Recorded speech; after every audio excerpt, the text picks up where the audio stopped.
បាទសួស្តីពុកម៉ែបងប្អូនទាំងអស់គ្នាស្វាគមន៍មកកាន់វីដេអូថ្មីបងប្អូនទាំងអស់គ្នាចូលរួមសោកស្ដាយទៅដល់ជំនឿជាតិកម្ពុជាយើងដែលបានចាញ់ជាមួយនឹងពួកអាចោសៀមប៉ុន្តែទោះជាយ៉ាងណាយើងមិនអស់សង្ឃឹមហើយយើងក៏មិនទៅបាក់ទឹកចិត្តអីដែរបងប្អូនទាំងអស់គ្នាហើយឥឡូវនេះខ្ញុំមកនិយាយអំពីមូលហេតុពិតប្រាកដដែលកម្ពុជាយើងគឺចាញ់ពួកសៀមបងប្អូនទាំងអស់គ្នាណាគឺចាញ់ពួកសៀមមូលហេតុហ្នឹងគឺបងប្អូនប្រកាសជាដឹងទាំងអស់គ្នាហើយមិនមែនយើងចាញ់ដោយសារតែបច្ចេកទេសយើងខ្សោយដោយសារតែយើងលេងអន់ទេបងប្អូនទាំងអស់គ្នាបច្ចេកទេសយើងគឺខ្លាំងជាងសៀមដាច់តែម្ដងណាប៉ុន្តែអ្វីដែលខ្ញុំមើលឃើញបងប្អូនទាំងអស់គ្នាគឺកម្លាំងរបស់កម្ពុជាយើងកម្លាំងរបស់កីឡាករយើងខ្ញុំឃើញថាម្នាក់គឺខ្សោះតែម្ដងគឺអស់អាលីងពីខ្លួនហ្មងណាទៅឈរលេងជាមួយនឹងពួកសៀមហ្នឹងគឺជឿថាដូចប្រឹងទាំងថាអស់កម្លាំងអាលីងហ្មងដែលយើងបានឃើញមកនេះណាតាំងពីដារ៉ូដែលគាត់ជាប្រធានក្រុមហ្នឹងរហូតទៅដល់ណាគ្រាន់តែលេងហើយហ្នឹងគឺថាចង់ថាដាច់ខ្យល់ម៉ាត់មកតែគាត់ខំប្រឹងខ្លាំងមែនទែនអញ្ចឹងគឺខ្ញុំនៅតែគាំទ្រនៅតែលើកទឹកចិត្តកម្លាំងចិត្តខ្លាំងទៅដល់ជំនឿជាតិកម្ពុជាយើងបងប្អូនបានឃើញណាតាំងពីវឿនវាសនាណាគូនមុំគូនអីហ្នឹងគឺថាមើលទៅមុខគាត់គឺហាក់ដូចជាថាមានអារម្មណ៍មួយថាគឺឃើញគាត់ដូចអស់កម្លាំងអាលីងហ្មងគាត់លេងទាំងកម្លាំងអត់មានណាខំមែនតើណាហើយនៅតែបានប្រផាត់ប្រ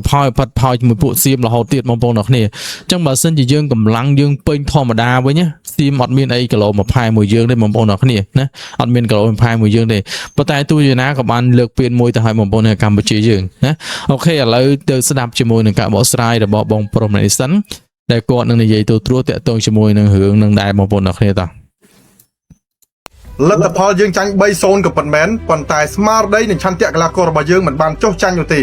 េអ្វីដែលយើងចាញ់គឺចាញ់ដោយសារតែរាងកាយទាំងមូលរបស់កីឡាករក្រុមជម្រើសជាតិកម្ពុជាមិនអាចទ្រាំទ្រង់នឹងការនឿយហត់ទាំងការវឹកហាត់ទាំងការប្រកួតដ៏តានតឹងដែលយើងអាចឈ្នះក្រុមបាល់ទះជម្រើសជាតិឥណ្ឌូនេស៊ីនៅក្នុងការប្រកួតវគ្គផ្ដាច់ព្រាត់នៅជើងទី1លើទឹកដីហ្វីលីពីនយើងបានធ្វើការងារយ៉ាងធ្ងន់នៅក្នុងការប្រកួតវគ្គសន្សំបន្ទុកទាំងប៉ះឥណ្ឌូនេស៊ីទាំងប៉ះម្ចាស់ផ្ទះហ្វីលីពីនរហូតដល់យើងឈ្នះអានៅ3-1ហើយជារឿងដែលអស្ចារ្យបំផុត unbelievable ដែលយើងមិននឹកស្មានដល់គឺយើងអាចឈ្នះឥណ្ឌូនេស៊ីនៅក្នុងការប្រកួតវគ្គផ្ដាច់ព្រាត់ហើយមកដល់ការប្រកួតជើងទី2ទឹកដីរបស់ឥណ្ឌូនេស៊ីយើងលេងធ្វើការប្រកួតយ៉ាងតានតឹងជាមួយនឹងក្រុមជម្រើសជាតិម្ចាស់ផ្ទះឥណ្ឌូនេស៊ីមកតង់រួចទៅហើយយើងត្រូវឈ្នះក្រុមបាល់ទះជម្រើសជាតិហ្វីលីពីនក្នុងលទ្ធផល3-0 ទើបយើងអាចបន្តដំណើរមកកាន់ការប្រកួតវគ្គពាក់កណ្ដាលផ្ដាច់ព្រាត់គ្រប់គ្នាបានប្រឹងប្រែងណាស់ទាំងសួនច័ន្ទរោខ្យល់ផងទាំងផលរណគ្រិចកជើងផងរហូតមកដល់វគ្គពាក់កណ្ដាលផ្ដាច់ព្រាត់នេះយើងអត់នឹកស្មានថាយើងធ្វើបានល្អមកដល់ការប្រកួតវគ្គពាក់កណ្ដាលផ្ដាច់ព្រាត់ទេទោះយើងចាញ់សៀម3-0 ក៏ប៉ុន្មានប៉ុន្តែគ្រប់គ្នាចាញ់ដោយសារតែកម្លាំងបាទដោយសារតែស៊ូសដោយសារតែរាងកាយមិនអាចទ្រាំទ្រង់នឹងការប្រកួតដ៏តានតឹងបានប៉ុន្តែខ្ញុំបាទសូមគោរពនៅការលះបង់វីរភាពរបស់កីឡាករបាល់ទះកម្ពុជាគ្រប់រូបរួមទាំងថ្នាក់ដឹកនាំទាំងគ្រប់ជាន់ថ្នាក់បាទរួមទាំងគ្រូបង្វឹកនិ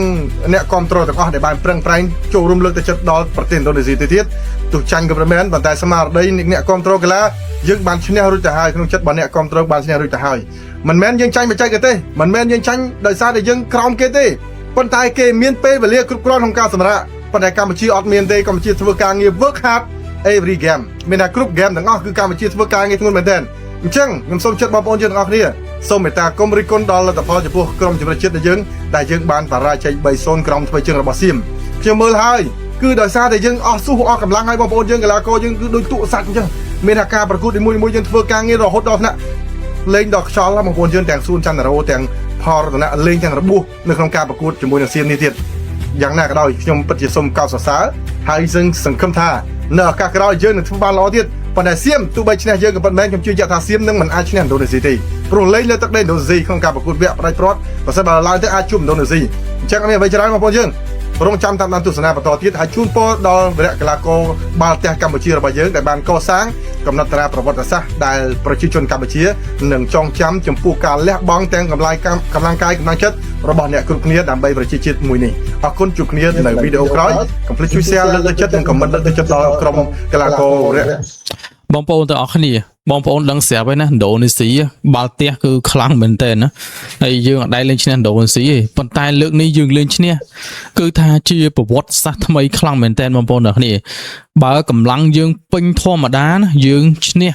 ហេតុអីយើងឈ្នះទាំងសៀមឈ្នះទាំងឥណ្ឌូនេស៊ីហើយអញ្ចឹងយើងប្រកាសជាបានលើកពីនេះប៉ុន្តែដោយសារអីយើងជួបច្រើនប្រកួតយើងហាត់ផងយើងខំមែនតើណាអញ្ចឹងបានធ្វើឲ្យរាងកាយរបស់យើងវាមិនអាចទ្រាំទ្រនៅអាកម្លាំងនៅអ្វីដែលថាយើងអត់មានធម៌ពលនៅក្នុងការគ្រប់គ្រងនៅក្នុងការលេងទៀតបានបងប្អូនអរគ្នាហើយដូចខ្ញុំឃើញមុខម្នាក់កីឡាករយើងម្នាក់ពេលលេងមួយសៀមគឺអត់មានកម្លាំងនៅក្នុងខ្លួនហ្មងខ្ញុំឃើញបងប្អូនតាំងពីវឿនវាសនាតាំងពីស៊ូចាន់ណារ៉ូគូនមុំគូនអីហ្នឹងទាំងអស់ហ្នឹងគឺថាគាត់អត់មានកម្លាំងលេងតែម្ដងបងប្អូនអរគ្នាណាអញ្ចឹងយើងសង្ឃឹមថាបន្ទាប់ពីនេះទៅហើយវគ្គក្រោយទៀតយើងនឹងអាចឈ្នះពានណាឈ្នះពាននៅអាស៊ានតែម្ដងព្រោះឲ្យយើងដឹងលទ្ធផលពេលនេះយើងអាចឈានដល់ចំណុចនេះយើងមិនធម្មតាទេបងប្អូននេះយើងអាចឈ្នះឥណ្ឌូនេស៊ីទៅទៀតអញ្ចឹងកីឡាករយើងខ្លាំងមែនទែនបងប្អូនខ្លាំងណាខ្លាំងបច្ចេកទេសគឺខ្លាំងណាស់ការលេងគឺលយមែនទែនកម្ពុជាយើងប៉ុន្តែដូចខ្ញុំនិយាយចឹងដូចបងប្អូនឃើញចឹងគឺចាញ់ត្រង់កម្លាំងនឹងមិនអាចទ្រាំទ្របានទេបងប្អូនអរគ្នាគឺអស់អាលីងតែម្ដងទាំងយើងទាំងគេទោះបីយើងខ្លាំងប៉ុណ្ណាក៏ដោយយើងប្រកែប៉ុណ្ណាក៏ដោយបើយើងអស់កម្លាំងហើយយើងមានកម្លាំងណាទៅលេងកើទៀតបងប្អូនអរគ្នាអញ្ចឹងមានថាអបទៅជាមួយគេទៅមកថាយើងអត់លេងសោះវាមិនកើតបងប្អូនអញ្ចឹងលេងទៅណាអបមួយគេទៅបងប្អូនអរគ្នាបន្ទុប្រផាត់ប្រហើយតែដូចខ្ញុំនិយាយហ្នឹងគឺ